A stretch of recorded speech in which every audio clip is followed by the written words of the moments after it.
This video is for entertainment and educational purposes only. Hey guys, Big Paul here today, and I've got a good one for you. I hear a lot of people debating whether or not you need to train to failure to get huge. There's one camp of thought that you have to go balls to the wall, super intense, train to failure, beyond failure if you want to get huge. There's another camp that says no, you don't have to. I'm going to let you know my thoughts on this in just 1 second. Before we do so, if you haven't already subscribed to my channel, I'd really appreciate it if you did. Also, hit the thumbs up button if you enjoyed this video. If you want to get in contact with me about coaching or a consultation call, you can go to www.anabolicbodybuilding.com. Okay, so when it comes to training to failure, really, at the end of the day, it depends. In my opinion, it depends on what type of training you're doing. There's really, I see there's three different types of, variables when it comes to training. There's volume.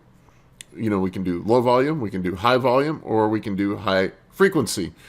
So your intensity, your proximity to failure, going to failure, really relates to these three variables when it comes to being able to recover and stimulate growth. If you are doing low volume training, low frequency training, you're doing a Mike Mentzer HIIT style training, you're only going to get a couple chances to stimulate, stimulate the muscle to grow. And we know from what causes the muscle to grow is novel stimulus. Something new that forces an adaptation. That adaptation can be neuromuscular, which is increase in force production from neurological improvement, connection improvement. Myofibril growth, the growth of the actual contractile tissue, and the sarcoplasmic growth, which is the stuff that surrounds the muscle tissue. Glycogen, all that other jazz. So if you're doing low volume, low frequency, you're going to have to hit it hard and go home. And that's kind of the Mike Mentzer, Dorian Yates, although Dorian Yates did a lot more volume than what Mike Mentzer suggested, DC style training. You got to hit it hard, go home, and it's going to take a fair amount of recovery. So you can't really do high frequency with that. And when you're hitting things hard, you really can't hit high volume. There have been a few exceptions over the years. Ronnie Coleman did high frequency, high volume, and went to failure and everything. But there's only been one Ronnie Coleman. And I also remind you that Ronnie Coleman is in a wheelchair too now. So there is that too.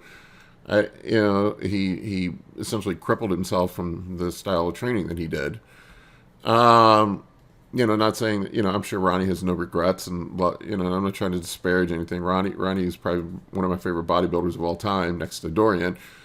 But, that you do pay a price for training that way. Dorian, multiple muscle tears. There's only so long you can sustain that type of training.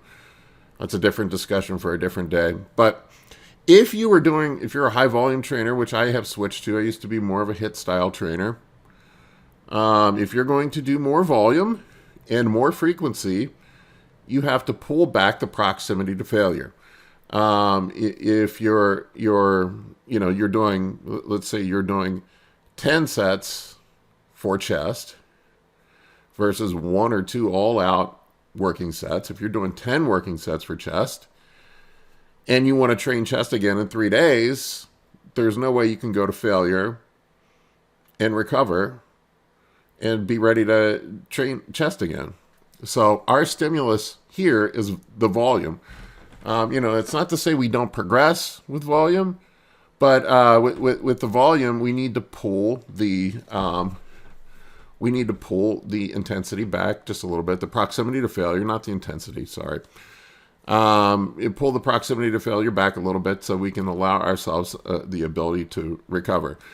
Same thing, if we're going to do high frequency, we need to be further away from failure to allow ourselves the opportunity to recover and train again in 3 to 4 days or whatever we're doing. So I think you can grow both ways. I've seen it. A lot of studies now indicate that high volume, high frequency training is the more optimal way to train. People are always going to debate that with me, but we can get into a debate. But I've seen plenty of dudes get huge doing HIIT training. Dorian Yates is an example. You certainly can get big, but most professional bodybuilders that we see now are high volume trainers. So, it's not to say, but if you are a low volume trainer, you better hit it hard, and you better be effective with your training, and you better have your nutrition on point. And you will pay a price with joint and connective tissue health at some point. With high volume, you can't train to failure and expect to be able to recover and be ready to train again. You just can't. It doesn't work that way unless you're some freak of nature like Ronnie Coleman or you're 19 years old. But for the average human being, you have to pull back, not go to failure. Hopefully this makes sense. I just kind of wanted to get this a simple explanation for this. I'm sure people are going to debate this and disagree with me on this, and that's fine. I welcome debate, and I like having a discussion on these things. There are definitely many ways to train. I think there are more optimal ways to train, but I've seen people grow and get big training many different ways. And at the end of the day, and this is something I say over and over and over again, I think the best training method is the one that gets you excited and gets you in the gym. If you're excited and in the gym, and you're training hard and your nutrition's buttoned up, you will make progress. Maybe not optimal progress, but I think at the end of the day, the most important thing is to do something you enjoy. Hopefully you guys enjoyed this, and thank you for watching my channel. I really appreciate it. Take care, guys.